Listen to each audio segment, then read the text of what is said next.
aujourd'hui et pour demain, en replay et en vidéo sur myson et lesonunique.com.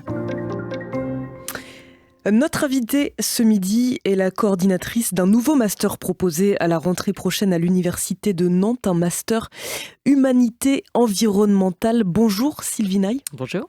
Vous êtes donc responsable de cette nouvelle formation. Une première question, somme toute assez simple. Qu'entend-on par humanité environnementale ? Qu'est-ce qui se cache derrière ce terme ? Alors derrière ce terme, effectivement pas forcément très connu et pas bien répertorié et inconnu du ministère en l'occurrence, se cache la volonté d'un certain nombre de chercheurs dans les sciences humaines et sociales d'une part de s'attacher à de nouveaux objets. Dans les 30 dernières années, c'est ce qu'on voit, l'apparition d'anthropologie de la nature, éco-critique, écoféminisme, écologie politique, etc. Et puis de vouloir penser l'environnement comme un objet susceptible de transformer les disciplines et de les transformer aussi en dialogue avec les sciences de la nature. Donc c'est en clair la volonté d'un certain nombre de chercheurs dans les disciplines des sciences humaines et sociales, des arts et des lettres de s'unir sous une bannière commune qui recouvre de l'enseignement et de la recherche interdisciplinaire pour toucher à des enjeux contemporains environnementaux et les regarder sous des aspects qui sont plus que ceux que développent les sciences dures et la biologie, mais qui vont toucher aux structures politiques, aux valeurs, à l'idéologie, à tout ce qui se cache derrière nos rapports à l'environnement. On va revenir aux nombreuses disciplines qui seront abordées par les étudiants en fait dans cette formation. Une question peut-être sur ce qui vous a amené, vous et les autres personnes qui ont réfléchi à ce nouveau master, à le proposer à la rentrée prochaine. Comment est née la réflexion ? Pourquoi cette temporalité ? Et pourquoi Nantes aussi ? Il y a plein de questions derrière cette question. La première raison, c'est en tant qu'enseignant-chercheur, on a un besoin, je crois, comme tout un chacun, d'être aligné, d'être en phase avec ce qu'on fait. Je travaille en tant que chercheuse sur des thématiques liées à l'environnement et je vois bien ce qui se passe dans ces domaines-là et je sentais quelque part que je n'étais plus tout à fait en phase avec ce que je devais faire.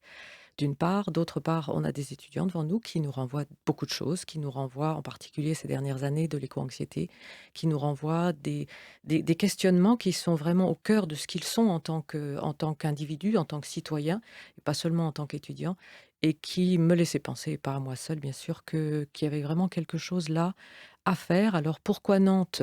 Il y a plein de réponses à cela, hein. Je suis là, donc voilà, on agit là où on est. Il y a aussi le fait qu'on est on a si je peux me permettre l'expression, un terrain de jeu absolument extraordinaire avec l'estuaire de la Loire. On a là quelque chose d'absolument fabuleux pour réfléchir à ce que c'est que nos rapports à l'environnement non humain. Et puis aussi, il se trouve par chance, alors là, que ça correspond très nettement aux orientations de Nantes Université depuis sa refondation au 1er janvier 2022. Ça, c'est un des deux axes, développement durable est un des deux axes de la présidence. Donc c'est quelque chose qui, politiquement, si vous voulez, a été très soutenu, ce qui est une vraie chance. C'est aussi un master qui est inédit en France. Il n'y a pas de master humanité environnementale aujourd'hui. Pourquoi est-ce que il en existe dans d'autres pays, notamment européens ? Pourquoi cette absence depuis en France ? Alors il existe, je devrais préciser que Montpellier nous a coiffés sur le poteau. Je leur rends hommage parce qu'on travaille ensemble. Ils ont un parcours humanité environnementale dans leur master d'anthropologie. La manière dont on l'a abordé, sur laquelle on reviendra sans doute après, est un peu différente. C'est pour ça que je pense qu'il est inédit dans sa forme. Ceci dit, il est au cœur d'une réflexion qui est menée dans des tas d'endroits et je suis sûre qu'il va en être très très vite un peu partout. Pourquoi ? Il n'y en a pas plus parce que c'est difficile à monter, parce que le cœur des humanités environnementales, c'est casser les cloisonnements entre les disciplines. Et ça, on n'est pas très bon pour le faire parce que ça va à l'encontre de l'institution telle qu'elle est conçue, si vous voulez. Justement, on entend bien quand vous définissiez ce terme d'humanité environnementale que ce qui va être proposé aux étudiants, c'est de croiser les disciplines, d'avoir une approche globale des enjeux environnementaux. Alors, il va être question de sciences dures et techniques aussi, mais par quel biais est-ce que vont être abordées cette question environnementale ? Par quelle autre discipline, justement ? Alors, l'idée, si je reprends très très fondamentalement, ce qu'on peut dire, c'est qu'on va essayer de répondre en 2 ans à 3 questions. Qu'est-ce qu'on sait sur l'environnement à un moment donné de l'histoire ? On va remonter loin dans le temps, parce que pour comprendre le présent, il faut remonter. comment est-ce qu'on représente nos rapports avec l'environnement et comment est-ce qu'on interagit avec lui. Alors on voit bien que si on prend ces 3 questions-là, il y a des questions de sciences exactes, évidemment, sur la question de la compréhension. La représentation, ça va couvrir à la fois comment est-ce qu'on représente nos rapports à l'environnement dans le droit, dans les sciences politiques, dans la littérature, dans la peinture. Il y a toutes sortes d'aspects. Et puis les interactions, là on est carrément sur l'action. Donc on est dans l'action politique, dans la traduction dans les faits de nos rapports et dans les modèles économiques, évidemment. Mais l'objet final, si j'allais dire, c'est donc de réfléchir aux questions environnementales et d'apporter des solutions, des réponses à l'issue justement de cette formation. Alors certains disent que c'est plus important de se poser les bonnes questions que d'apporter des réponses. C'est une façon de botter en touche, pardon. Mais évidemment, il s'agit, quand on est dans les humanités environnementales, on est dans une volonté programmatique. On a une volonté d'agir. Il s'agit de changer de paradigme. De façon à penser le monde autrement. Donc évidemment que derrière, il y a une volonté d'action, d'agir et de ne pas rester simplement dans les questionnements. Oui. Donc c'est pour ça que, pour répondre à la question que vous m'avez posée, à laquelle je n'ai pas répondu précisément, on a à bord toutes les disciplines auxquelles on peut s'attendre, des domaines de la culture, la philosophie, la psychologie environnementale, mais aussi les sciences politiques, le droit, l'économie, en plus des sciences exactes, géologie, biologie, etc., qui vont nous permettre de voir sur quel levier on peut agir. C'est aussi ça. Et le cœur, c'est l'interdisciplinarité, c'est comment on arrive à s'écouter et à parler ensemble et à développer un langage commun pour mener des actions concrètes sur les territoires. Justement, peut-être une dernière question pour rentrer un peu plus concrètement. Si on prend le biais de la culture, par exemple, qu'est-ce que vont étudier les futurs étudiants de ce master qui vont permettre d'appréhender mieux l'enjeu environnemental, par exemple ?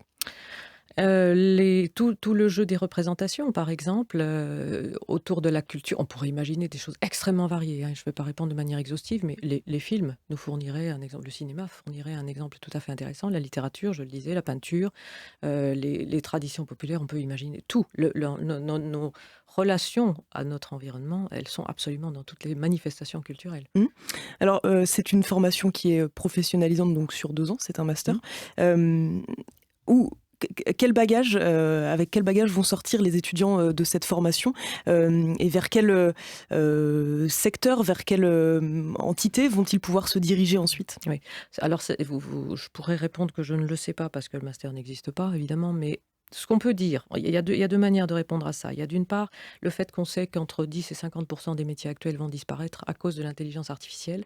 Donc il y a une marge de manœuvre énorme pour faire apparaître d'autres choses. Et je suis sûre que les étudiants de ce que l'on voit, sont très ingénieux et très créatifs pour cela. D'une part, et puis d'autre part, l'autre source d'inspiration, c'est ce qui se fait ailleurs, là où il y a des masters qui existent à l'étranger. Et on voit qu'il y a un certain nombre de domaines qui touchent à la fois à des carrières dans les organismes privés et publics en lien avec l'environnement, comme chef de projet, etc. Aussi dans des agences gouvernementales. Et là, on peut penser à toutes les échelles, du local à l'international. C'est pour ça que l'anglais est important dans cette formation, parce qu'il faut les former à agir à l'international aussi. Poursuite de carrière aussi. Il s'agit de former aussi les futurs chercheurs, donc poursuivre vers des doctorats. Tout ce qui est du domaine de l'environnement, et je pense de l'éducation à l'environnement, et je pense non seulement à l'enseignement formel, mais aussi à l'éducation populaire, par exemple. Des organismes d'institutions, des institutions d'art également, les médias, le journalisme. Voilà, c'est extrêmement ouvert.